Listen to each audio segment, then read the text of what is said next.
The following show is for entertainment purposes only and does not necessarily reflect the opinions of Empire Media LLC, its subsidiaries, affiliates, sponsors, and advertisers. Can they hear me? Can they hear me live out there? Next beat. That ain't the beat I want to. Those was wood another beats beat. right Another there. beat. You know? Nope. Give me another beat. Give me another beat. Nope. That's not it. That's the beat. Turn it up. Oh, or turn it up. I gotta hear it a little louder. Can you make it louder than my headphones? Turn me up in my headphones. I'm still stuck in the 80s/90s. Lottos, kangaroo boots, natty ghosts, feelers, jumpsuits and troops, Junos, color Levi's, Bugs Bunny sweaters with the rhinestone ring on it, fighting and making up the next day. Nobody getting shot, working to hustle and to get it, or get got. We had love for the streets, our family, our foes, our friends, respect for the elderly. Pager / payphone, sneaking into Adams Theater, watching Crush grooving tougher than leather, hopping gates out the college park. Welcome everybody to the Xcast webisode number 37 of the Xcast, to be precise. It's day 4731 in the search for Tim Shovelday. We're trying out new stuff tonight, everybody. We are on Facebook Live for the first time. We're trying a couple different things. Like the second. Well, yeah, actually, yeah. This is the first time where we're going to try to consistently be on Facebook Live. Is that fair to say? Fair to say. Okay.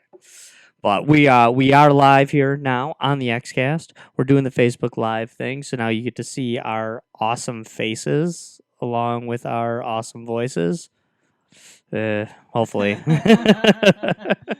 Yeah, maybe not on that note, but hopefully it's hopefully you like what we have to say. I do want to say this, that if you're this whole Facebook Live, I know it's not a new thing. No, not but it's new for us, and we're trying to work with the connections and everything out here in the studio because we don't have the best wireless connection out here in the studio. We're not Clear Channel or anything like that, or we're not Twin Galaxies. Right, yeah. But if the feed on Facebook Live were to go out, like I said, just bear with us or check out our audio version, which is on the website, or it's on the website, the empiremedia.com, and it's also on our Facebook page too here shortly.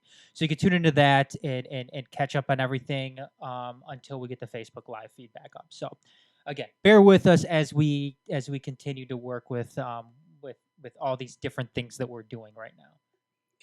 Yeah, for sure. We'll be honest. We're just trying out new stuff tonight. We're floating stuff around. We're seeing what works. And like Adam was kind of mentioning, if you were tuning in kind of before the show there, when we're actually live on Facebook Live, but not live on the Empire Media yet. Our normal background music, our background drops, if you will, they're not going to be heard on Facebook Live, at least at this point. Maybe that'll change later in the future. You wouldn't hear a caller the way we have it set up right now, but we don't have a caller tonight, so that's not going to be an issue for you trying to watch on Facebook Live. But anyway, just bear with us, try to enjoy it. We're going to do what we can here on Facebook Live. If you can, Adam, share it to my personal page if that's possible. And we'll get going, man. How you doing, Adam? I'm doing good. How are you? How are you tonight, man? I'm good. I'll just jump right into it. If you you didn't watch the Netflix People versus O.J. Simpson thing, did you? I didn't. I've meant to catch it before, but I haven't yet. Were you into that? Were you into the O.J. thing back in the day? I mean, everybody kind of was, whether they wanted to be or not. But were you into that when that was all going on? It was. I was in 8th grade when it was really happening. So You're a youngster. Yeah, I was a little young. And I know we just lost. No, we didn't. We may have. Okay, there we are. Sorry, I'm kind of keeping an eye on the Facebook feed right now. But I was in 7th or 8th grade, and I remember when the verdict came through. Sure. I was in my computer class when it happened. We're working off of an Apple IIe, which I will preface by saying that there were much better computers around at that time, but for some reason we're working at Apple IIes. Yeah, it wasn't. You weren't that old, and it wasn't that long ago. Yeah, and I remember when the verdict came down. I remember everybody cheering because the whole consensus in 8th grade was he's a football player, and he was in the Airplane movie, and Right. of course Naked Gun movies. yeah, as Naked well. Gun movies, Yeah. and he has to be. Was he in the Airplane movie? No, he's not in Airplane. yeah, he's I in meant Naked I Gun. meant Naked He's Gun, in yeah. the whole Naked Gun Yeah. series. So he has to be innocent, which is exactly the mentality that I had when it came to Evidently, some of the jurors as well. yeah. So everybody was cheering. I don't remember the teachers cheering so much. Some of them, but yeah, like I said, I remember the case and everything clearly. Sure. But I haven't seen the episode yet. Well, it's one of those things that when you look back, even some people were just so into it, just so into it. But other people, perhaps they weren't that into it, but you couldn't help but know about it. I mean, it was everywhere. You were, I mean, we were indoctrinated by it at the time. In essence, it was ridiculous how much coverage it got. I was pretty intrigued by it back then. Still fairly intrigued by it, but this show on Netflix, I've been watching it. I didn't watch all. I believe it's 10 episodes. I mean, it's quite a mini series. They're basically they got a 10-hour thing going here on Netflix. I'm a little more than halfway through it, and what I'm finding is it's dumb as hell. I mean, it's dumb, but you can't stop watching it. I mean, it's silly. Maybe dumb is even too harsh of a word, but it's really silly. I mean, like really silly. But at the same time, it's you can't help but want to keep watching it. It's like you have to see the end, even though that's silly because you know what happens at the end. How is the historical accuracy to it? Is it? I mean, obviously, it's probably not going to be right on par with because they got to add an entertainment value to it. Sure, but I mean, is it somewhat accurate to how things really played out? It appears to be. It appears to be. I'm not an expert on the actual subject to be able to say that. The thing with a lot of the key characters, with O.J. Simpson himself, with things like that, it seems to be very accurate in a lot of ways. They seem to be leaving nothing out, which I can appreciate. They seem to be showing the inner struggle with the attorneys on the Dream Team, as well as on the prosecution side. It's kind of cool. At the same time, there's just these ridiculous factors. I feel like the way they keep you is it's so geared towards like people my age, our age especially, because there's all these like 90s throwbacks constantly being put into it. I mean, they it's like right when you start to think, oh God, I don't know if I can take any more of this. Then it's like flashback scene, and they start to play like Ice Cube, or they they start to play like Sabotage by the Beastie Boys or something, and you just have this like throwback to this era. And the Bronco chase was cool because to me, I view the Bronco chase, and I could be off on this, but I view the Bronco chase as our generation's JFK being shot. Not like it's anywhere near as important. I just feel like that's the thing where everybody remembers where they were during the Bronco chase. I was in my living room or my family room at my old house. Yeah, I was in like the upstairs. There's like a Nick, who's used to be on our show, who left us to go settle it on the screen, which we'll plug later. You just plugged it down, but go ahead. Yeah, we did, which is more than they deserve. No, not really. That's a great show, but we were up in like the like bungalow dormer, if you will, of their old house here in Redford, Michigan, kind of just sitting on the floor watching it on an old TV. And yeah, I mean, at the time, by the end of the trial, I was pretty much like, yeah, OJ did it. Yeah, I hope he's guilty. But at that time, I'm like rooting for OJ to get away. The Bronco chase, Nick and I were cheering for him. We're like, so was a good portion of LA. Right. And what's weird is, and this could just be my skewed memory. This could be them reporting it wrong, or this could be the way it was reported in LA as opposed to rest of the country. I don't know. But in the show, they are kind of reporting it as OJ's a suspect. They're after him, all this stuff. But I recall the reporting at the time being them saying OJ isn't an official suspect yet. He's just He's a person of interest. It's strange that he's evading. He may or may not have a gun in the car to his head. I thought at the time I remember them saying a shotgun, but I think I must have been wrong about that because that's definitely not how it's portrayed in the movie, and I don't think that they would have changed that or screwed that up. But it's weird. I don't remember it being a manhunt in that respect, the way it's kind of portrayed and the way it's kind of remembered. I remember them saying that he's not technically a suspect, but he is he is wanted for questioning, and they are trying to bring him in. And AC's driving the Bronco, and it's exciting. It's cool. The dumbest part, the hands down dumbest part of this miniseries is, and they're obviously doing this to try to throw in the pop culture aspect, link it to the pop culture aspects of today, but they keep showing the Kardashian brats as kids. Oh, really? Over and constantly. Yeah, dude. that's It's dumb as hell. They keep showing little Kim and the other little Kardashians watching it on TV because they were such a integral part of the case and everything. Right, and I realized that their dad was a part of it, and that this led to them being famous for not doing anything later in life, which is, I mean, basically, let's be honest. You're the Kardashians. You're famous for. You can say you're indirectly famous for your indirect link to the OJ case, or they're just famous for being Hall of Fame sluts. I mean, that's in essence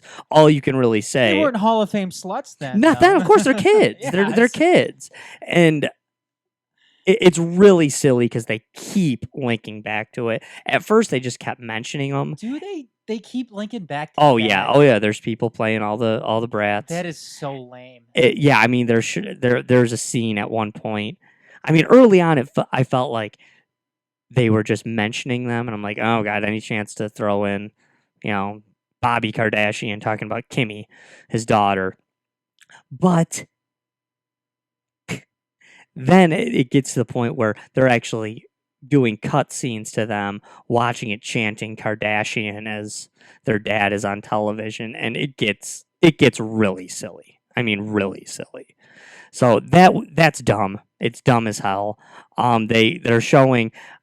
Granted, if they're gonna show a lot of Robert Kardashian, then yeah, I guess he's gonna have some sort of interaction with his ex-wife.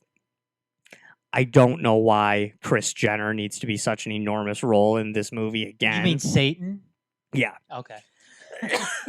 But I mean, it's really silly, I mean, the constant throwbacks to Kris Jenner and them mentioning, yeah, well, she's dating Bruce and he's famous for this. Why are you famous, Dad? And with that being said, it's I'm so bad with actors' names. It's Ross from Friends playing David Schwimmer playing Bobby Kardashian, as they normally call him, because that's what Juice calls him, is Bobby. And it's silly, but with that being said, I think they portray Kardashian in a good light. I mean, I think are doing a decent job. They do a decent job of showing the good, the bad, and the ugly. I don't remember Kardashian being a dick when it came to that trial. I mean, the biggest dick on the Dream Team we were talking about this on the way over here was F. Lee Bailey. Oh yeah. I mean, he was the biggest prick on the Dream Team. It seemed like. I remember an interview with Shapiro later, after the verdict, and Shapiro in this is played by Travolta, and he does a good job, I guess. Look, I could see Shapiro and Travolta. Yeah, I could see the likeness there. The only thing is, and I honestly don't know the answer to this question. He looks ridiculous. And I don't know if they're making John Travolta look ridiculous to try to look like Shapiro, or does Travolta really look this ridiculous now? Did he have a bad facelift? Did they go recently? Oh, Travolta? Yeah. I think yeah. he's had some in the past, but he looks terrible. I mean, he looks terrible. I don't know in if this it's the movie. whole Scientology thing. Maybe. Well, shouldn't he be able to live to be like 500 now because he's so into Scientology?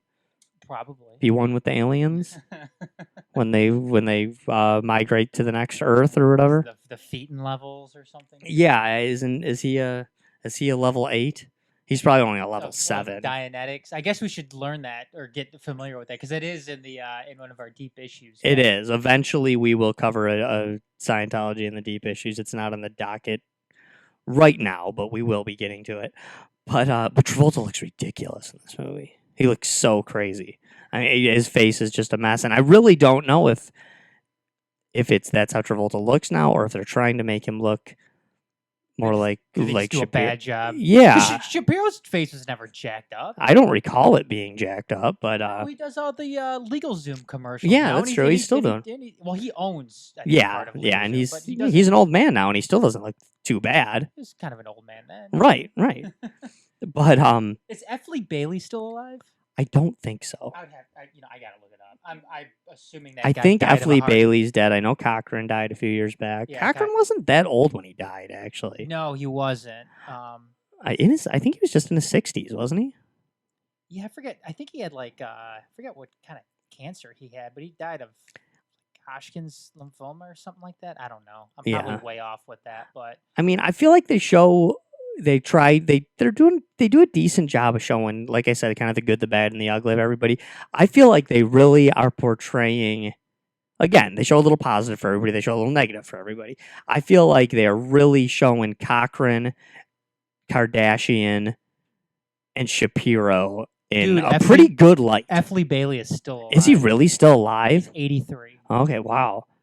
God, he seemed like he was like a billion back then. But I feel like they show them in a good light. Cochran, Shapiro, Kardashian, and I feel like they definitely show F. Lee Bailey in a terrible light. Marsha Clark, a terrible light. I feel like they try to show the struggle, the big time struggle, and kind of like make the excuses as to why Marsha Clark was struggling, and legit excuses as to why she was struggling. But they really don't. They make her out to be a sad character that you have empathy for, but at the same time, Weren't they kinda? I mean, yeah, no, I mean, I don't.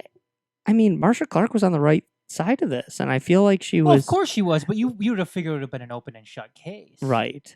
But yeah, I mean, Marsha Clark will not be remembered in a good light. She really will not be. And it's sad. I don't know that I could have done better, or that What about or Christopher Darden? I feel like they show him good. I feel like they really show him in a positive light. because he got a lot of criticism He actually did. during the trial, the He actual did. trial. No, for sure. I feel like they definitely show him in a much better light than they do Clark. What about some of the other characters? What about like a Mark Furman? Mark Furman, they seem to not be showing. They seem to be showing him in a decent light. They show where he definitely made some screwed up a little bit in the actual case, but they definitely go out of the way to show F. Lee Bailey and Johnny Cochran's destruction of his character, the unfair destruction of his character, in essence. I mean, there's a big scene where F. Lee Bailey's just like, he's sitting there with the black members of the Dream Team, and he's just kind of going off like, I'm not going to say it here. He doesn't say N-word, but he goes, I'm just going to start saying the N-word. And I'm going to see, and at first they I don't know I feel like this is probably overblown, but the dude, his name escapes me. He's on the Dream Team, but he's part of Cochran's team. Part of the guy that Cochran kind of brings with him, younger guy. And he kind of they Right, show like him his like, legal assistant. yeah, but he's a lawyer though, for sure. I mean, he's an attorney Sure, too. he is. Gets his coffee. And Yeah. he could. He's like Cochran's sidekick in essence, but he kind of really feigns offense when he's like Dick Grayson. when F. Lee Bailey's doing this, and Cochran's like, no, he's right. Like, this is gonna work. This is gonna work. And F. Lee Bailey's just kind of throwing it out there, like, no, I'm gonna say it, and he goes, and it's gonna be a win-win for us. Either he denies it and everybody thinks he's a liar. He's like, I'm just gonna basically accuse him of saying the N-word all the time in regular conversation, and he's either gonna deny it, and people are gonna think he's a liar, or he's gonna admit it, and everyone's gonna hate him. It's gonna be great. I mean, that's basically the thing. And Cochran's like, yeah. But I do recall, I was saying before, I do recall an interview with Shapiro after the fact, significantly after the fact, where they asked him, they said, will You know, because he's basically, by the end, Shapiro's basically saying, yeah, like, OJ did it. You know, and really, OJ's guilty. Everybody knows it. Shapiro knew OJ was guilty. They probably all knew, but Shapiro was absolutely positively struggling with it and thought he was guilty. And Shapiro thought that they should try to be working on a plea bargain instead of, instead of trying to get him off, which that wouldn't have, been as good for OJ. But I do recall Shapiro saying in an interview when they asked him, would you ever work with, they're kind of breaking down everybody in the Dream Team. He said, would you work with Johnny Cochran again? And he said, I don't think I would ever, I don't have anything negative to say per se, but I don't think I would ever work with Mr. Cochran again. And he said, what about F. Lee Bailey? And he says, I will never speak to F. Lee Bailey again. I mean, he was that was, he was very plain about that. And F. Lee Bailey was God's godfather to one of Shapiro's kids, and they're friends. He was the first guy that Shapiro brought in. We do have some feedback on our Facebook page. Patty says Johnny Cochran died of a brain tumor at the age of 67.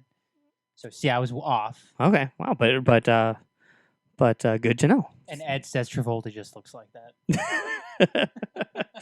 Well, that is good to know. I that's kind of what I was thinking. I hadn't seen Travolta in a while, and the first time he pops on the screen, he's good. He's good in the in the miniseries. But the first time I saw him, I was just like, oh my god, look at this guy. He looks insane, and he looks fake. He looks completely fake. Because he is fake. I mean, it looks like a rubber John Travolta mask you would buy at Halloween USA. It's like a wax figure. Yeah, I mean, and to the point where it looks like, okay, my girlfriend says we have to go as the dorks from Greece this year for Halloween, so I'm gonna get this Travolta mask, and you go into Halloween USA and they have like the one that's $90 and the one that's like $35. He looks like the $35 Travolta mask. Like it doesn't even look like him anymore. It just looks like like a wax figure. It looks like somebody took a wax face or a plastic mask of Travolta and said like, "Hey, let's just put this Travolta mask on this chubby guy and pawn him off as John Travolta," because that in essence is is what it looks like. He looks terrible, but he does a good job. Travolta is a good actor, man. I mean, I as crazy as the guy is, I kind of like John Travolta. Oh, hey, John. John, you gotta come out of the closet. Oh my God. The South Park John Travolta looks more like John Travolta than the People versus O.J. Simpson John Travolta looks like John Travolta. But it's cool though. If I were check it out on Netflix. You got Netflix, right, Adam? Yes, I do. Okay, I mean everybody does now, or pretty much everybody. Dude, I mean, Netflix is awesome, right? Netflix is I don't want to say it's the wave of the future because Netflix has been around for a while. Sure. But Netflix is part of I think the first real threat to cable TV that we've seen maybe ever. And I'm talking about streaming. Right. Where people could actually legitimately cut the cord and not miss it. And I agree. And look, it wouldn't just be Netflix that somebody might get. I watch Netflix more now than I watch my cable. Netflix is great. It really is. It's Mhm. great. But you would use Netflix in conjunction with something else, Right. whether it's Netflix and Hulu or Netflix and Voo, which is PlayStation's new. Or for most people, streaming Netflix and service. cable is what most people are doing right now. And that's still. what I have. Look, right now I have Netflix and DirecTV, and I was able to get DirecTV at a nice price, and it works. I get on my local channels and everything, and basically everything that I need that I would get off of my of what I had before, which was Uverse. Sure. And It's what I have. Yeah, and it's much cheaper. And then I sit here and I pay like what $7 a month for Netflix. That's the thing about Netflix is that it's so cheap that you don't mind that it sucks. You know what I mean? Like as much as I'm talking about how Netflix sucks, there's not even that much cool stuff on it. like movie wise and things like that. It's not even that cool, but for the price, it's so worth it. It's like you're crazy not to have Netflix now. Well, I mean, let's just say this: it's cooler some months than it is other months, Right. If that makes, I mean, depending For on sure. depending on what comes out, what comes out that month that's new and what they get rid of, because they're constantly every single month they're adding new The- shit and then getting rid of shit that they've had in there that deals contracts might have run out, but I enjoy it. I think it's great, especially if you have kids. Oh yeah, for sure. I mean, the options that they have there with young kids and the cartoons and stuff like that. But I also have I have Hulu as well. Mhm. I have Apple TV, which is what I stream Netflix through. Sure. It's great. I mean, there's so many different options out there that you can bundle yourself together without having to deal with all that status bullshit that we hear from. Using my term. Yeah, I'm using Josh's terms. No, I mean, cable isn't dead yet, but it's getting there. Cable's on its last leg. I just don't see how it continues at this point. I mean, once everyone figures out how to use all this stuff, because most of us aren't as good with computers as you are, Adam, and all this. I'm not even good with computers. With this streaming stuff. I mean, it is rough, but once this stuff becomes more usable, cable's dead, man. I mean, it's just they charge you a fortune for cable, and it's just it's gonna go away. Well, they take advantage of you because Absolutely. because in a lot of places, there may be one cable provider, Right. or there may only be two cable providers.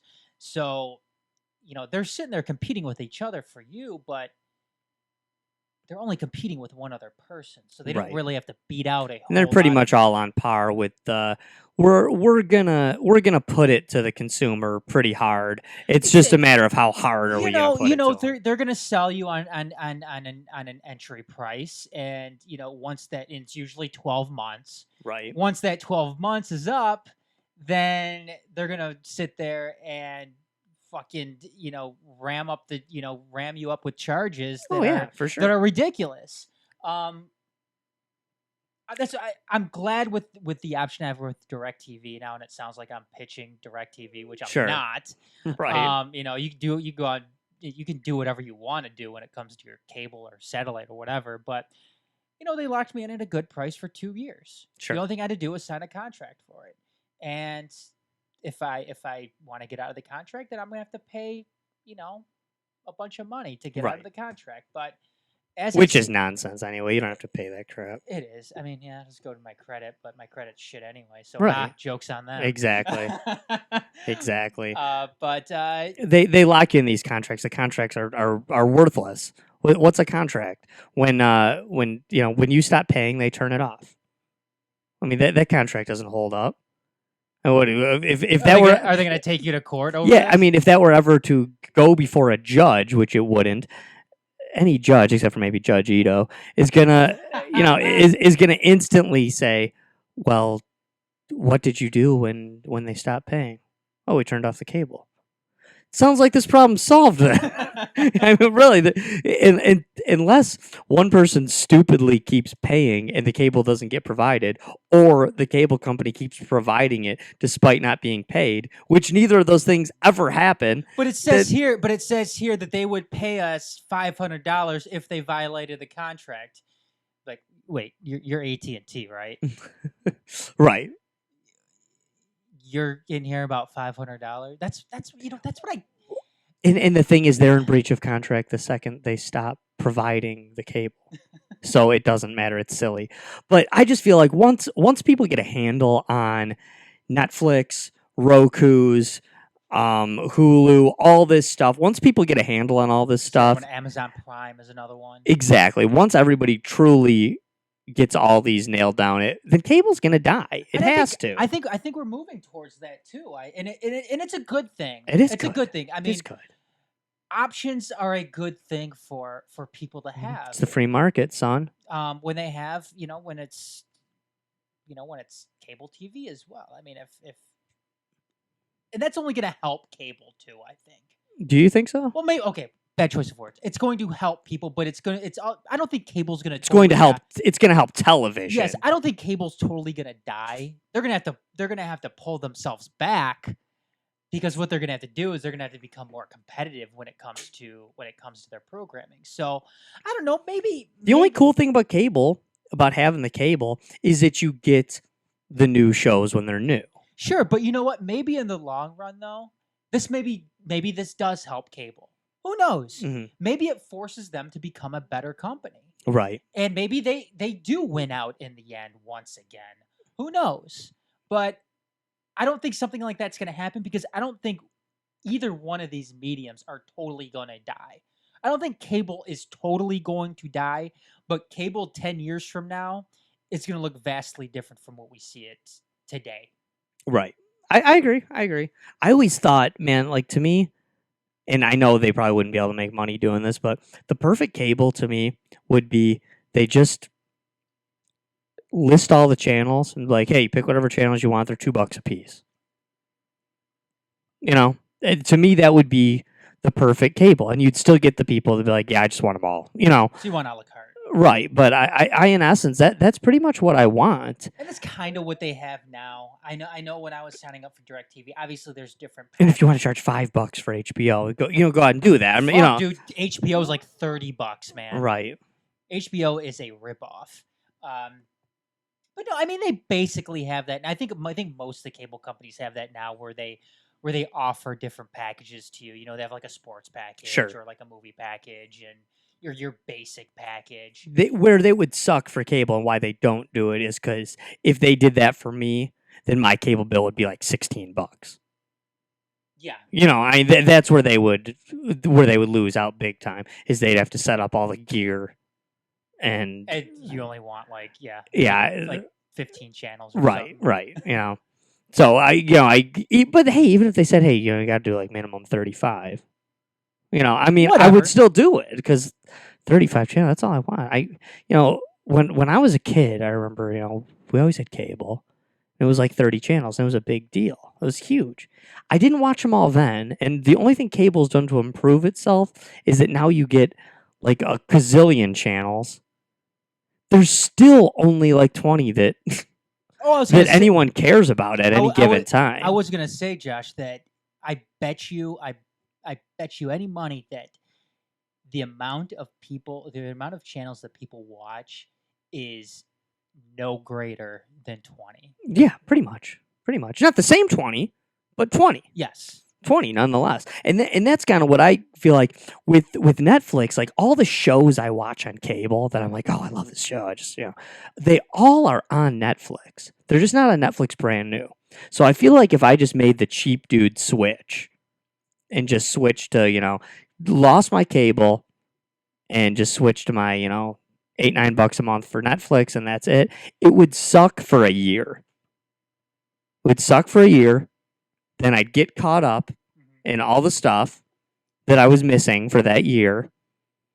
The next stuff would start coming out, rolling around. You get caught up in like a weekend because you just binge watch it. That's what's cool about Netflix. You just watch it on your own terms. Dude, that's what I did with The Walking Dead.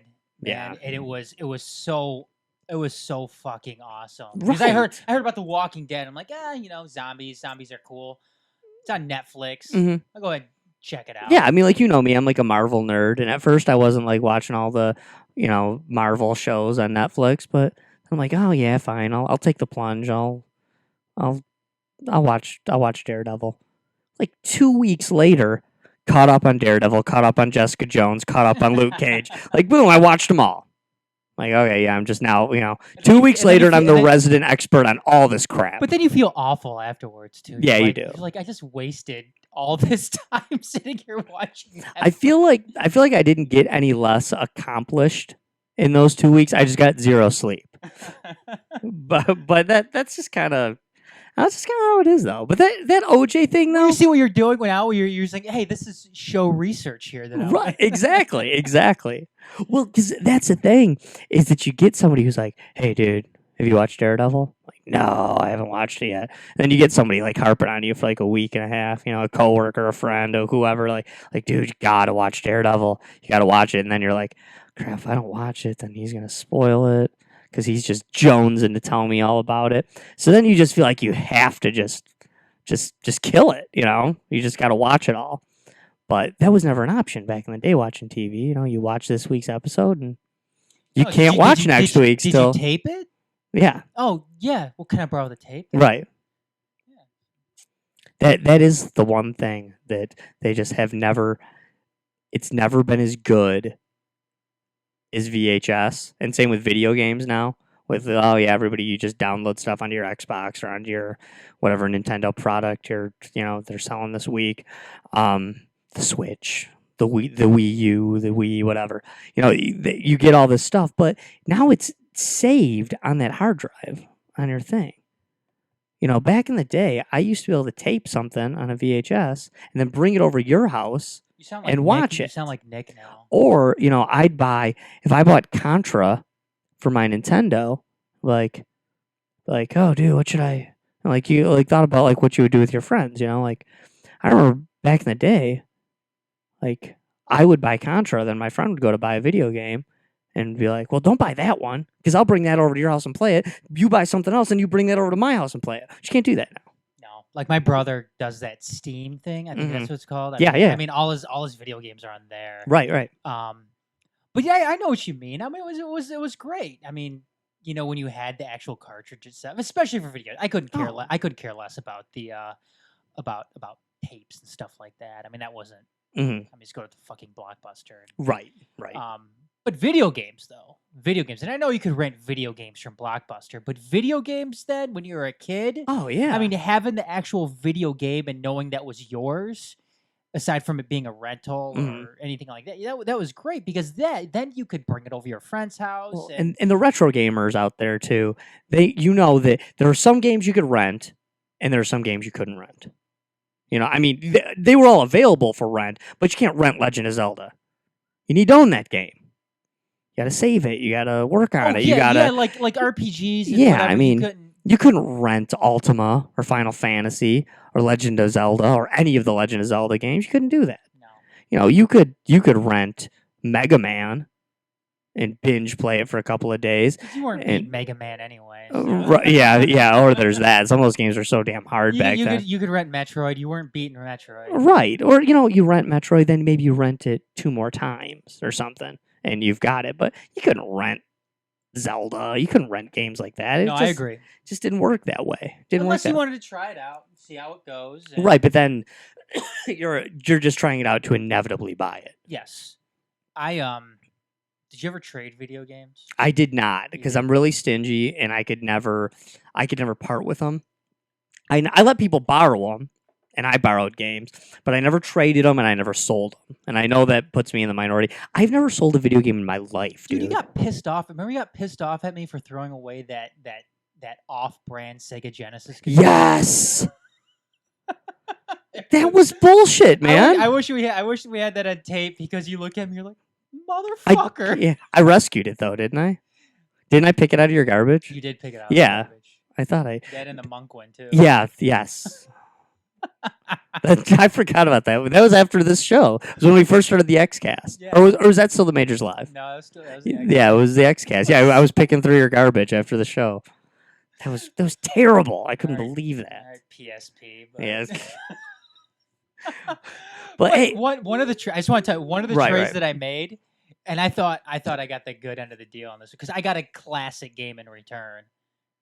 Cool. This would be like trading like a good player for a Hall of Famer. Right. I traded Super Mario RPG. Okay. For Final Fantasy 3.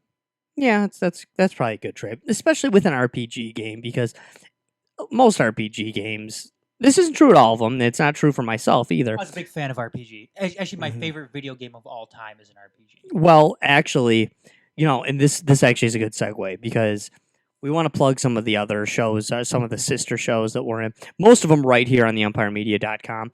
But Settled on the Screen, show our old co-host Nick, is now the main host of 5 nights a week, 10 p.m. Eastern Time on Facebook Live, right on the True Twin Galaxies page. They host Settled on the Screen live, out 1 hour every night. And actually, on that show right now, There's fake Twin Galaxy pages. yes, there is. But they're not. Most of them are called like. I believe there's a Twin Galaxies page out there called the Real Twin Galaxies. That's not it. So there's unsanctioned Twin Galaxy. Right. There. I mean, I believe there's a Facebook page out there called the Real Twin Galaxies. I think there's another one called the Real Twin Galaxies. But Twin Galaxies is the one where you want to watch Settled on the Screen. But I was on last Thursday, yesterday, Monday night, and then I'll be on again this coming up Thursday. And right now they have me doing a run through on RPG that I'm pretty much an expert at on Shining Force for the Genesis, because it's an RPG that I've just played so much. Cool old game, really cool old retro RPG game. So I'm doing a run through on that. So if you're interested in that, it is pretty. It's pretty fun. It's pretty cool. People seem to be pretty intrigued by it. This old game, just because I'll be honest, I've just played that game way too many damn times. I mean, it's silly how much I've played that game over the years. I got my son into that game a few years ago, and he's probably better at it than I am now. Oh, really? Yeah, I mean, he's awesome at it, but I've gone through and just beat that game everywhere there is to do it. I've done the minimalist run, and I'm not doing the minimalist run on Settle It on the Screen, but I'm telling you how you can do the minimalist run. I didn't think that would be a good way to show it, to showcase the game, because we want to show every character that you can get. But you get 30 characters in that game, and there's a way, if you do it right, that you can only get like 11. But almost have to do secret things to avoid characters that you're supposed to get. But there are a few that you're forced to get, otherwise the game won't progress past that point. But it's kind of cool. So, but you should check out Settled on the Screen.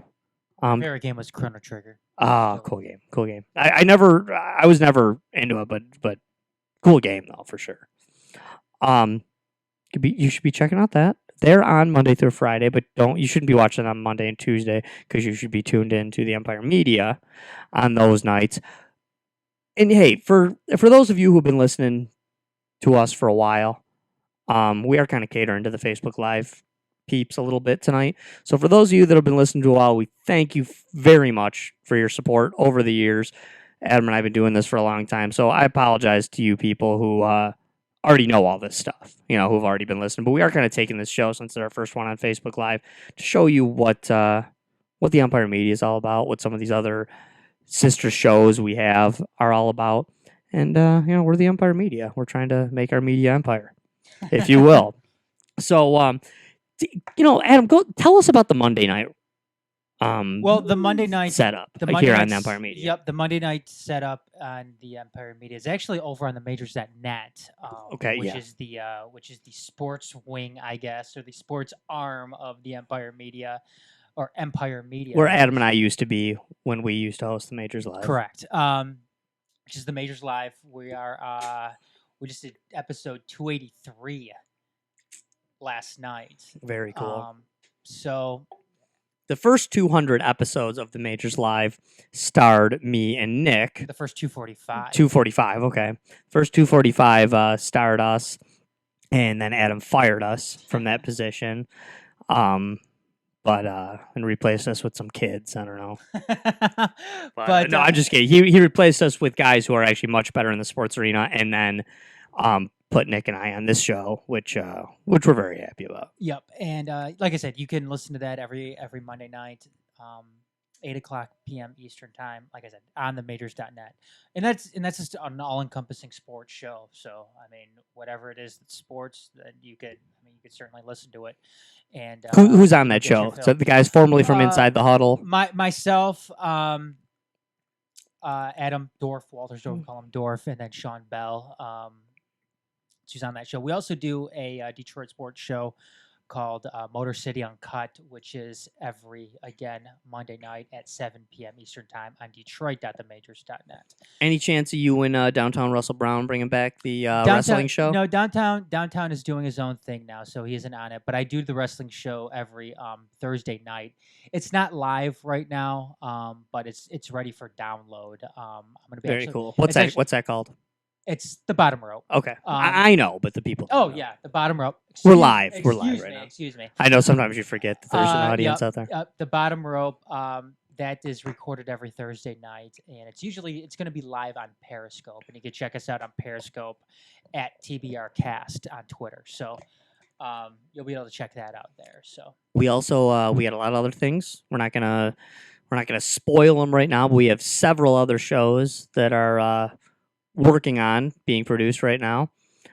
And the only other one I can think of that we should give a little plug out to is you can catch me on audio only show, not live, available for download. You can catch me on the Houslander and Freddie Hour. Rudy, Freddie, and I kind of getting down and dirty with Josh and Rudy, talking about the underbelly of the competitive video gaming world, if you will. But Houslander and Freddie Hour available for download right here on the EmpireMedia.com. Yeah, Rudy's a very controversial figure when it comes to competitive video gaming. I have become a controversial figure because I talk to Rudy Ferretti. Yeah, that's a good indication of how controversial. Yeah, I mean, he is a very controversial figure. But we have fun on that show. We recently interviewed Tim Zerbe, another very controversial figure. If you don't know who Tim Zerbe is, that's okay. If you want to know who Tim Zerbe is because you're familiar all with the King of Kong or the race for the Donkey Kong title when talking about competitive gaming, then you should look into Tim Zerbe and anything you need to know about Tim Zerbe. Maybe not everything, but damn near everything you want to know about Tim Zerbe, you could find out on his latest appearance on the Houslander and Freddie Hour. Also, he was Unsettled on the Screen. I was on that episode as well about 2 weeks ago, 2.5 weeks ago.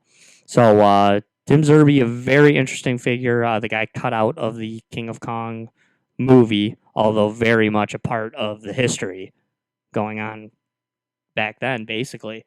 A couple of other things. I'm sorry, Josh. We also have the Majors TV as well, which you can check out on youtube.com/the Majors TV. We have the Sandlot Report, which is our baseball video cast. Blitzcast, which is our football video cast, which is seasonal. We also do the Morning Drive, which is kind of just a short little video cast of myself just talking about a sports issue, usually 2 days a week. Usually Tuesdays and Thursdays, but it may be more. But check out youtube.com. Plethora of things you can check out here on the Empire Media or TMSNX.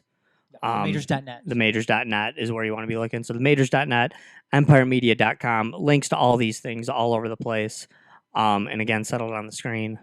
Also for you, you can even go check out old episodes of Grouty. You can on the major. Yes, but there's links to Grouty on the EmpireMedia.com. If you check out all that and you still haven't had enough of myself and Adam Hernandez and Nick Houslander and the other crowd, you can check out old episodes of the Majors Live. And yeah, Detroit Grouty Radio is up there. It's kind of where we all got our start here. In the world of podcasting, like we kind of mentioned last week. Now, Adam and I have been doing this for a long time.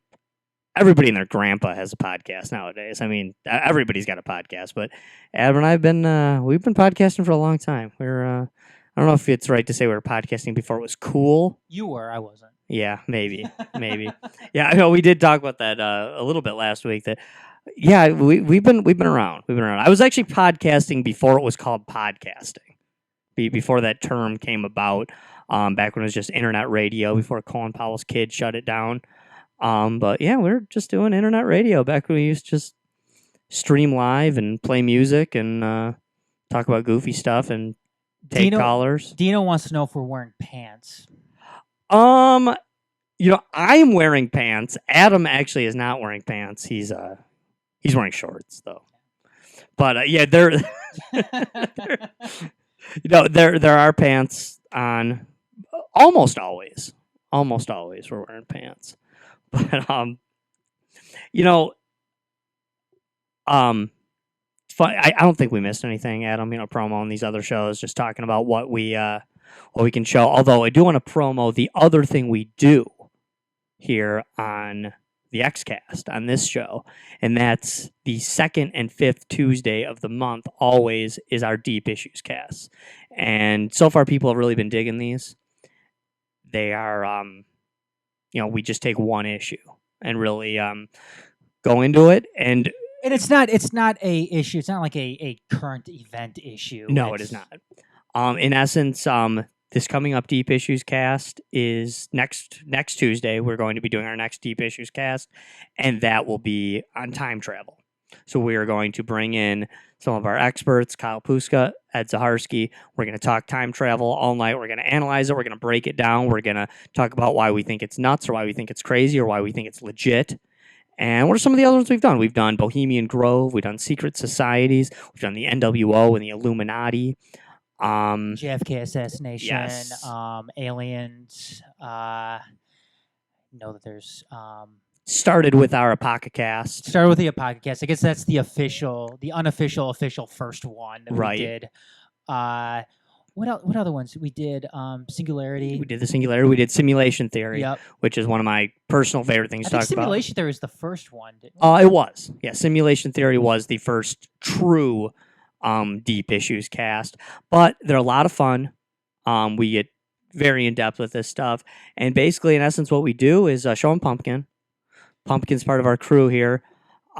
We have dozens and dozens of different topics inside the Pumpkin. And we randomly pick them, and then that is our next Deep Issues cast, and we do that live on air. Next Tuesday when we're talking time travel, we will pick out the next topic for Deep Issues. So it's a lot of fun. We've been digging it. It's kind of, we talk about a lot on this show, and I loved our regular shows as well. But it's really kind of becoming the bread and butter of the XCast is It's our fun. It's our fun. Deep Issues it's show. It's a nice switch. It's a nice switch up. No, it is for sure. Switcheroo, Absolutely. So it's a lot of fun. People seem to really be digging them so far. And all those are available for download as well. All those ones we talked about, Singularity, Simulation Theory, Secret Societies, the NWO, the Illuminati. All those are available for download. And you can come, check us out next Tuesday to cover time travel. What I've loved about our Deep Issues so far, Adam, is, and I've never been able to accurately predict this, but I've loved it where thus far it seems that at least one of us has been just on board with whatever deep issue we're discussing, and usually at least one of us seems to be highly skeptical about those things, and it's never the same one. Doesn't ever seem to be the same. Yeah, I think I've the same I people. think I've been the least skeptical the last two when it Bohemian Grove and NWO. You've been probably the most skeptical. Yes. Yeah, that's no, right. you've definitely been the skeptic when it comes to some of these New World Order takeover kind of. But you got me on board with the Kennedy assassination one. That was for me that was my favorite one. Yeah, The that Kennedy was a very good one. assassination, because I almost want to do a follow-up Kennedy assassination Deep Issues. Yeah, that is one that I really would recommend people check out. It's one of those things you can't not be fascinated with the Kennedy assassination. I don't see how you can't be fascinated. It sounds morbid to say that, but right. Where I was surprised when we did the alien conspiracies that you were really on board with that. You were much more on board with aliens than I thought you were, where Nick was the big time skeptic. like I said, I think you have to be naive to think that we're the only living things in this entire galaxy. Right. I always say I believe in aliens for the same reason I believe in God. Anybody that goes out of their house at night, looks up at the stars, and thinks all this was created just for us, that's a level of arrogance that I can't quite wrap my head around. Doesn't mean that I'm right. It just means that that's what you believe. Yeah, I mean, there's a lot unexplained out there. There's a lot of things out there in our world, and to me, to say that you can just explain it all, oh yeah, it's just for a couple of, it's for us 6 billion pieces of carbon walking around this planet arguing about stuff. That's what this is all for, becoming worm food. I don't buy it. I just don't buy it. But those are definitely cool. I'm really digging the deep issues shows. In fact, to the point where some people, through feedback we've gotten and through how much fun we've had, it's tough to not make this show only about the deep issues shows. But we still do have a show to do where we cover the current events. And if we did only deep issues shows, then who would you and I argue politics with? Exactly. I mean, Exactly. that's so, and we do a lot of politics too on this show as well, but we've been kind of laying off it of late just because We talked about it last week. we did talk about it It last was- week, but as you recall, during the election, it was pretty hardcore. Yeah. It We was, did an election show. we did. That was a fun one too. Yeah, you could see our disappointment setting in. as the Well, it was kind of fun when we did the election show because we had 4 people here. We had Nick, who used to be on the show weekly, and then we had Shannon Pilkington, who is a big expert when it comes to the Electoral College, electoral breakdown, and voting. And it's kind of weird because we're all here. There's 4 people, and not one of us voted for the same person. No, that So, was so I mean, that I was- don't. That was cool. So I don't know that that CNN could say that, or MSNBC or Fox News or anybody else, that you have 4 people sitting around the table and not one of us voted for the same guy. So pretty interesting.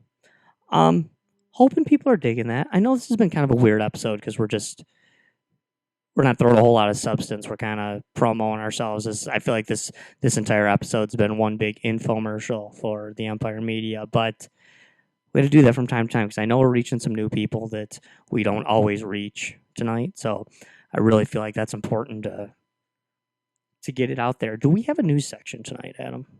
We do. Let's break it down. This is another thing we're kind of bringing back. One thing I want to ask you. Sure, about, sure. What's though, up? Is because we had it in the description, so I want to make sure that we touch on it. a little right, yeah, bit. sure. Whatever you want, man. Was the Obamacare light in quotation marks getting rolled out? I don't know if you saw it or not. I know I took a little gander through it, and I know that was one of your boy Rand Paul's big Yes. catchphrases today was proclaiming it to be Obamacare light, or I know some people were calling it Ryan Care, and there's a real threat, I guess, that it's not, that a Republican constructed healthcare bill isn't going to make it through a Republican majority Congress. I am curious to see, and I don't just mean the Republican powers that be, the Republican congressmen. I'm talking also Republican voters, Trump supporters, guys that, people that voted for McCain, voted for Romney, and voted for Trump. I'm curious to see how they're going to view this healthcare, And you know what, Josh? From my standpoint, look, I am a status pig, as you would probably. You call are a me, status pig. Look, I am. Look, I understand the drawbacks that people have with Obamacare. I do. Mhm. But ultimately, I think it's working towards something that is good.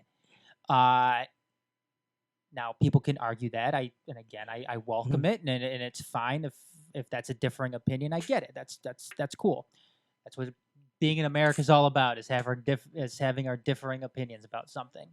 But one of my biggest problems with this, and it kind of falls in line, I think, with what Rand Paul has to say, is this is basically Obamacare. Yeah, I don't see a big difference. So what people are what the GOP is actually doing is they're repealing Obamacare.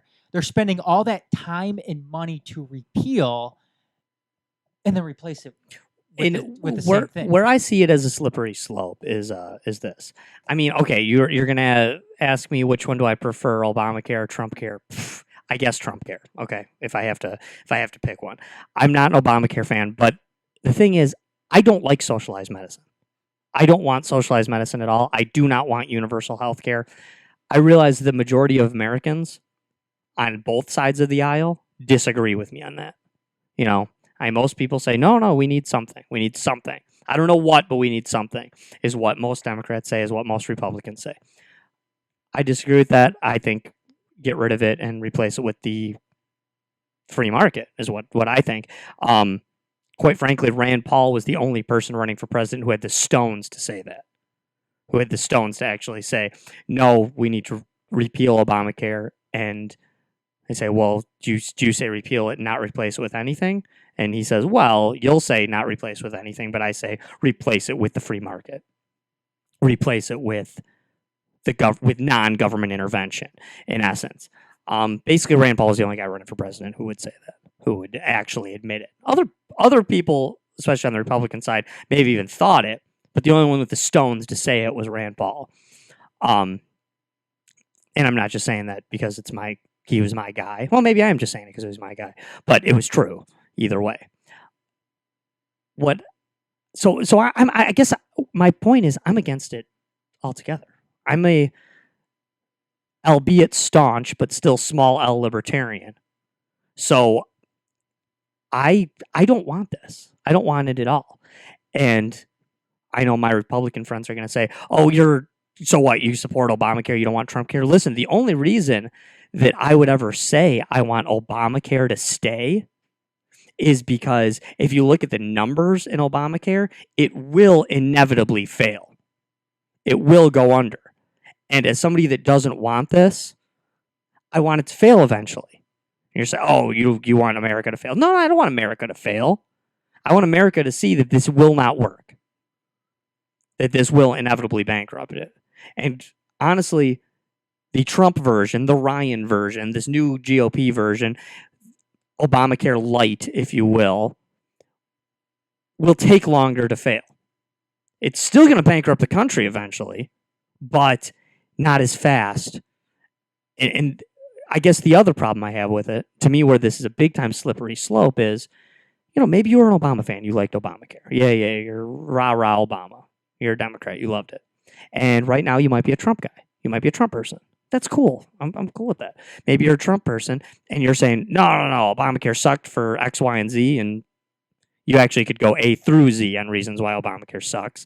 But maybe you like Trump care better. But where this is a slippery slope is this is never going to work if we come up with a new one of these plans every single time a president comes in. So now, okay, we had Obamacare. 50% of the country hated it because they're Republicans. So now we elect Trump, and now we get the Trump care. Now do we get a Democrat in 8 years?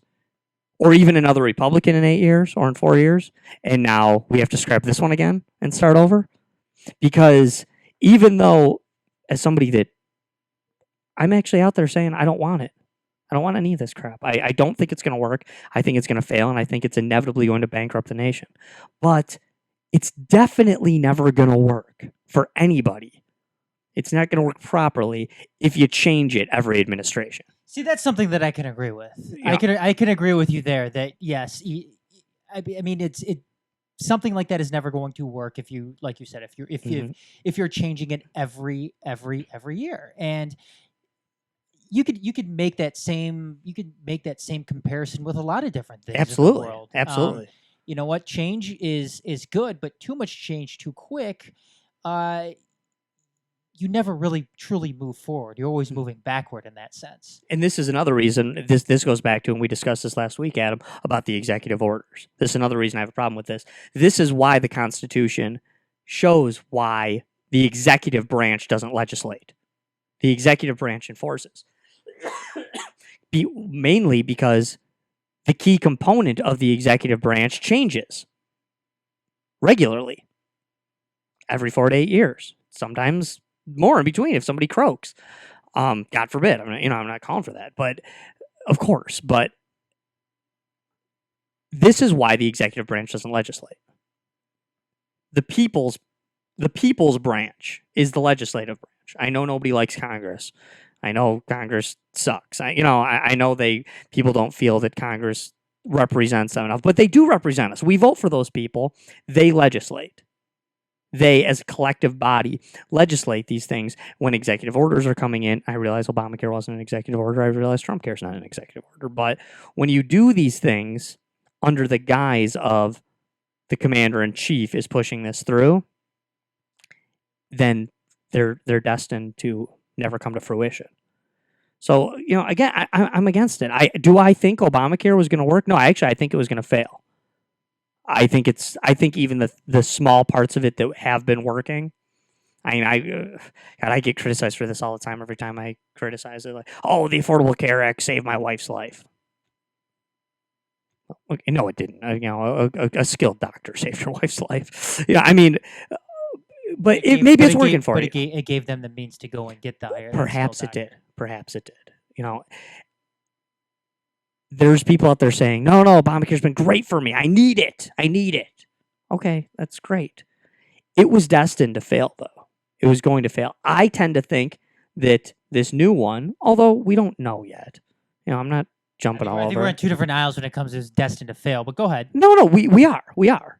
And it looks like we're never going to find out if it was destined to fail because they're going to repeal it and replace it with something very similar and start over.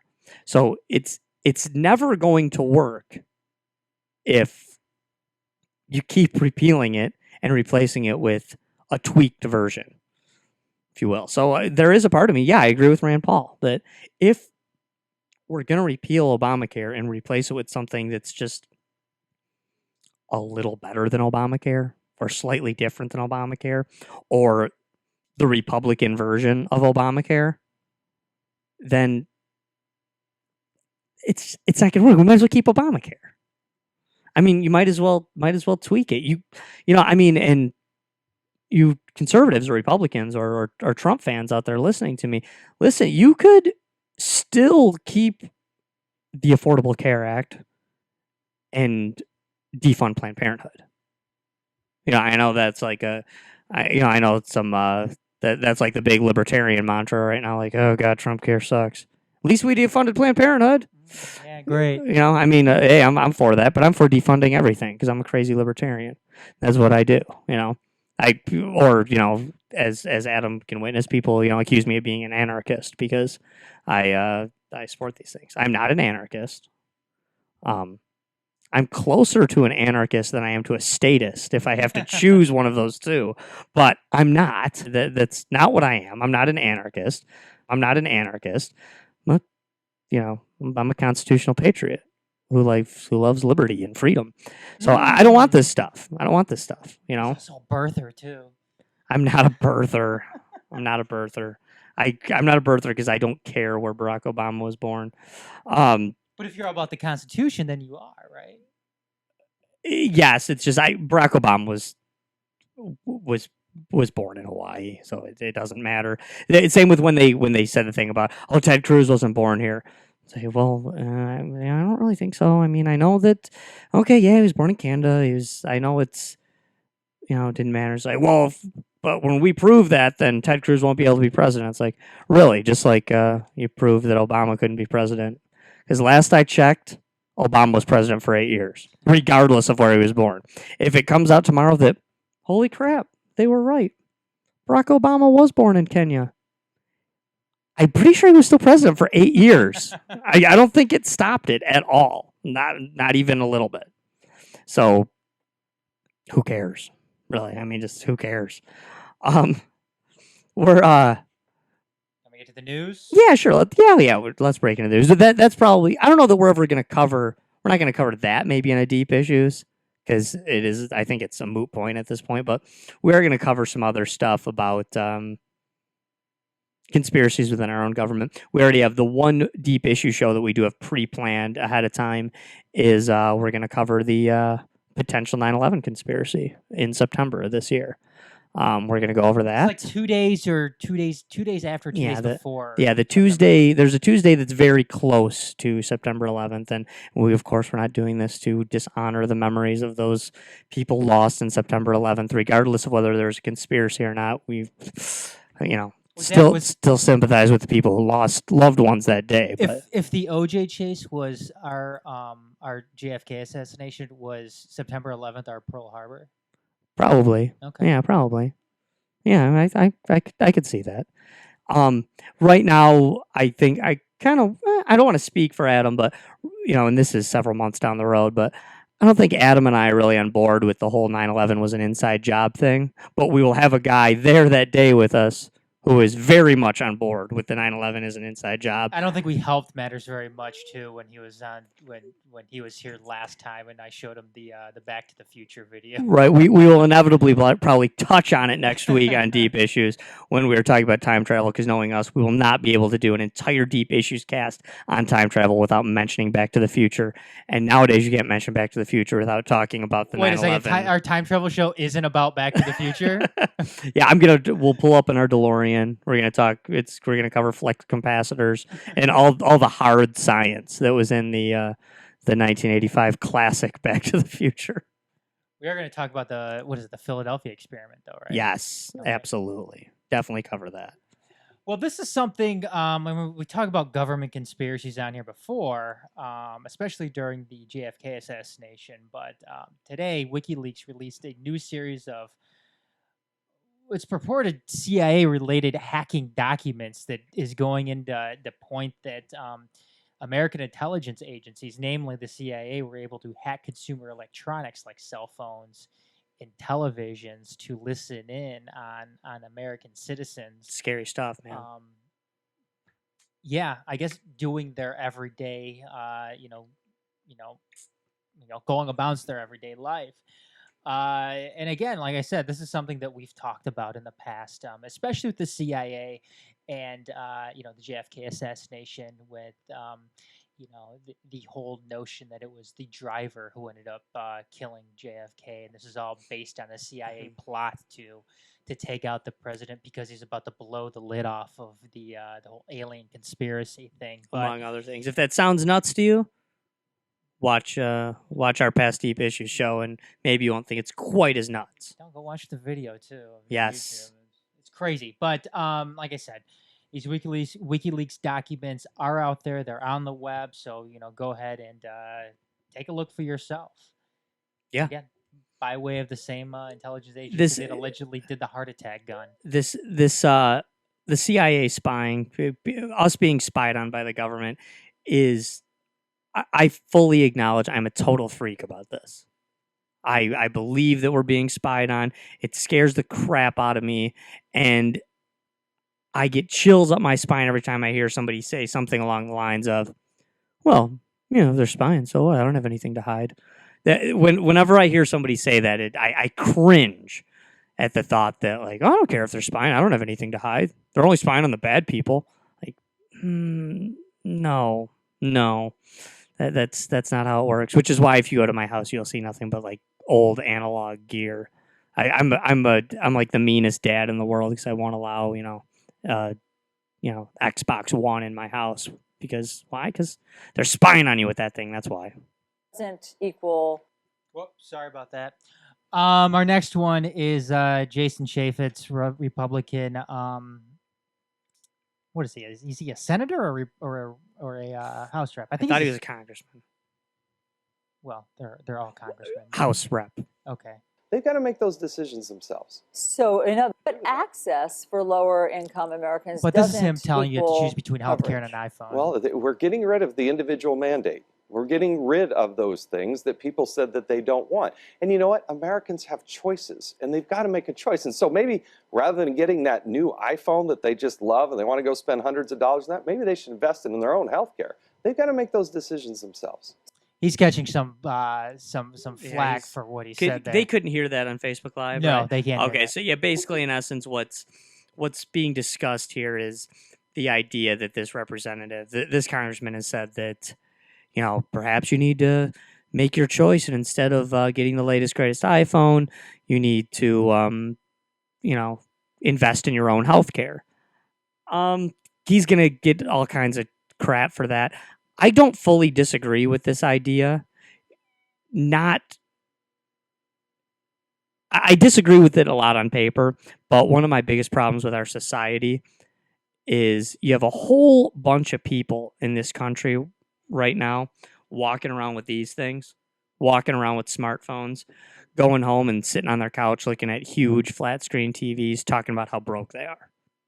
And we have developed a new culture in this country and pretty much in this world where we view things as necessities that, quite frankly, aren't necessities. You know, it's a little And ironic. they're certainly not rights. You know, it's a little ironic though about a congressman saying something like that. Is a congressman is telling us about how to spend our money. Oh, sure, I mean, certainly. that's kind of ironic, and it just isn't about an iPhone. Or It's ironic healthcare. and it's hypocritical, quite Yeah, frankly. I mean, it's also about maybe food or healthcare, Sure. or rent or healthcare, or a car payment in healthcare, so you can get to wherever you need to go to make the money to pay for all that well, stuff. and you know? this inevitably leads to the logic behind. So, if I can prove I can't afford a smartphone, do I get free healthcare? You know, I mean, that's in essence kind of the logic that our Congress always seems to use. And I'm sorry, I don't view any of these things as rights. And the thing I always say is, of course this wouldn't happen overnight, but when it comes to healthcare, get the government out of it altogether. Get rid of the insurance companies altogether, and you will be amazed at how affordable these things all of a sudden become when you cut out the plethora of middlemen that are required now just to achieve your own healthcare, in essence. I mean, this is the huge problem here. And any person that tries to tell me that it's cheaper for me to pay the government, to pay an insurance company, to pay a third-party medical professional, to pay the doctor that is going to do my care. So you're just gonna go straight. Yeah. You're proposing just going straight to the doctor. Yes. So what happens when the doctor gouges you? Well, they will not be able to if the free market is actually in control. Okay. Someone will be forced to actually do it cheaper.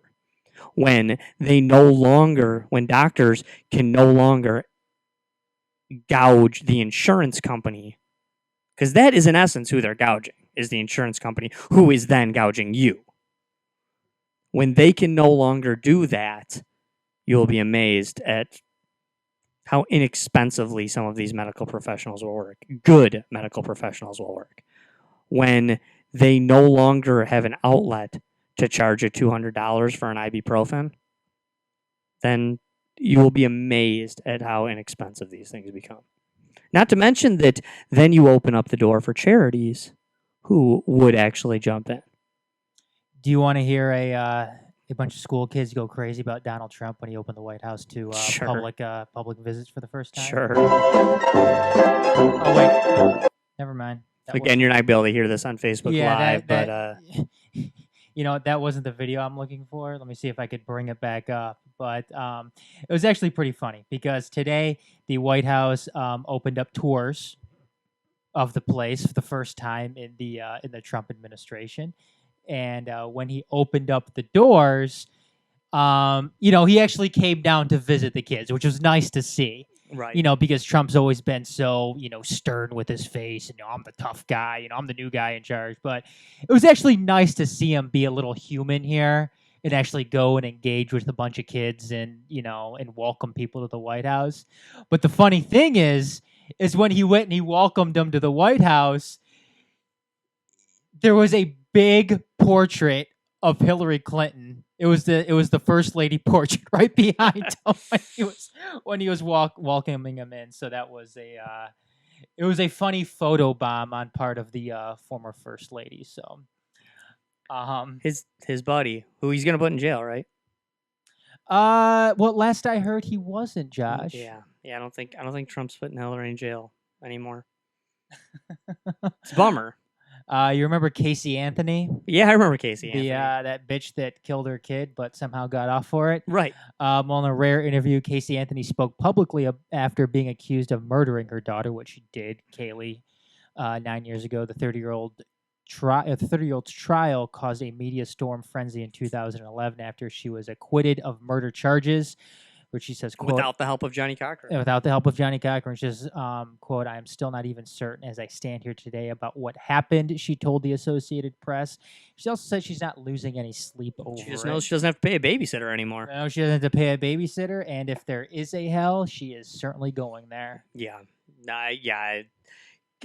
Casey Anthony was What a crazy case, man. And what an absolutely crazy case that was. I- That was a chilling one. Yeah, it was nuts, and it's another one of those cases. I don't think it got quite as much attention as the OJ trial She did. wasn't a celebrity. No, she wasn't a at celebrity. the time. Yeah, she wasn't a celebrity or anything beforehand. But yeah, you would have thought that was a open and shut case, that she was going to be found guilty, and she wasn't. It was really quite remarkable that that she got off for that. Maybe one more here. The White House briefing. Press Secretary Sean Spicer took questions today from reporters in his first on-camera briefing in a week. I don't know. Is that something that you like? Do you want to hear more from the press secretary than once a week?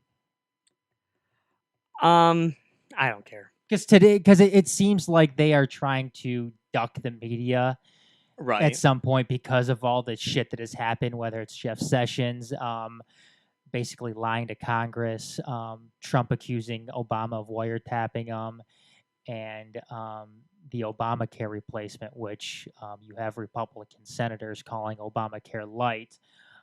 He opened up the briefing room today, which he was able to take on some of these. One of the things that's important, Sarah, is for all of the people who have concerns about this, especially on the right, look at the size. This is the Democrats. This is us. There is, I mean, you can't get any clearer in terms of this is government, this is not. And I think that part of the reason the visual is important is that when you actually look at the difference, you realize this is what big government does. It crowds out competition, it drives up prices, it stifles entrepreneurship and innovation, doctors leaving the markets, more and more people not taking Medicaid or TRICARE. That should concern people. You know, I get what he's saying And, here. well, let me just preface. Sure. And basically, what Sean Spicer was doing, and this is for some reason the Trump administration and his press secretary like props. So what he had here was a stack of papers that was supposedly the legislation for Obamacare and the legislation for Ryan Care or Trump Care, or whatever it is you want to call it. And the Obamacare stack was like twice as high as the Ryan Care one was. So again, using props to illustrate their points. It's fine, but the truth is, those on the right who are criticizing this, calling it Obamacare light, they're not saying it's as bad as Obamacare. It's terrible. They are simply saying that Sean Spicer is trying to say that was big government, this is small government. No, Obamacare was huge government, and this is big government. So if you are opposed to big government, as I am, as many on the right pretend to be, then this is still big government, okay? The Trump care is still big government. If you're okay with that, fine, be okay with that. I'm not saying you can't be, but it's still big government. Government controlling healthcare is still a big deal, and it's still big government. That's why they're calling it Obamacare light, because, Bud Light has a lot less calories than Budweiser, has a little less alcohol, it has less carbs, it has everything, but it's still beer, okay? That's why this is a just comparison to say that this is Obamacare light. It's exactly what it is. Diet Coke is still pop. I mean, Bud Light is still beer. Trump Care is still big government. It's just not as huge as Obamacare was. And that's good, I guess. I guess it's better if you're a small government person. I guess. But I still don't really see the point. But Do you want to close things out? Do you want to hear Hugh Jackman really getting into the voiceovers for the new Logan movie? sure, yeah, let's break into Hugh Jackman. I hear this Logan movie is amazing, by the way.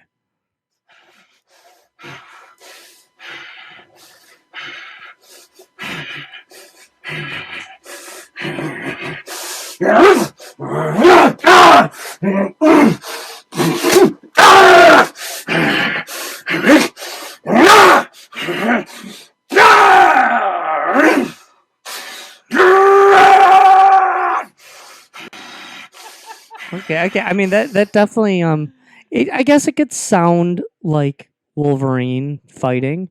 It sounds to me more like Hugh Jackman having a bowel movement, a really nasty one. Oh, hot, hot, hot, hot, hot, hot. But yeah, that's something to hear there.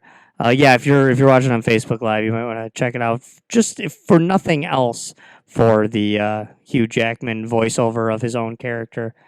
But that movie looks cool, man. I thought Hugh Jackman wasn't in it. I thought he wasn't. Yeah, well, Hugh Jackman did announce he's not going to play Wolverine after this one. Which to me, you got to Makes stop. sense. You got to stop making the Wolverine movies then. Right? Yeah, I tend to agree with you. I 'Cause tend to agree with you. Nobody else can play Wolverine than Hugh Jackman. Yeah, and he probably, in essence, what I'd like to see is them find a way to get rid of these silly contracts and to have the X-Men and Avengers movies actually merge together. And I imagine then they'd have to bring in somebody else playing Wolverine in that universe. Yeah. I mean, as you comic book nerds know out there, Wolverine was in the Avengers too. Yes, he was. Well, even I knew that. Yeah, I mean, so Wolverine, he was in the X-Men. He's also been in the Avengers. In fact, when before these movies started coming out, the big comic book crossover was Avengers versus X-Men. That was a huge, AVX, huge thing going on. While that comic book arc was going on, Wolverine was actually on the Avengers. He was actually on the Avengers side. So was Beast. Beast was with the Avengers as well. And some of the other guys that you have more of a link towards Avengers, like Namor, who hasn't appeared in the movies yet, but Namor, he was on the X-Men. Black Panther from the Avengers movie and Storm from the X-Men movie, they're married in the comic books. Big crossover there. But you know how I could talk about nerd stuff all night, but that's not where we're going. So those of you tuning in on Facebook Live for the first time, those of you tuning in on the Empire Media, whether it be live or whether you download this later, thank you for tuning in tonight. I know this was kind of a weird show with kind of us plugging all the new stuff, but we're trying out new things. We're trying to branch the Empire Media out into our media empire, as we stated earlier. So thanks for tuning in, everybody. And please tune in next week for our Deep Issues cast when we're talking time travel. It seems like we're getting away from the conspiracy area that we were talking about last 3 or 4 Deep Issues casts. But strangely enough, our guest Ed Zaharsky actually has a big conspiracy theory tied in to time travel. So there'll still be a little bit of this next week. So please tune in next week for Deep Issues cast and check us out every Tuesday here, 8:50. We'll say 8:50 Eastern Time here on the EmpireMedia.com and also Facebook Live. Thanks for tuning in, everybody. Appreciate it. See you next time.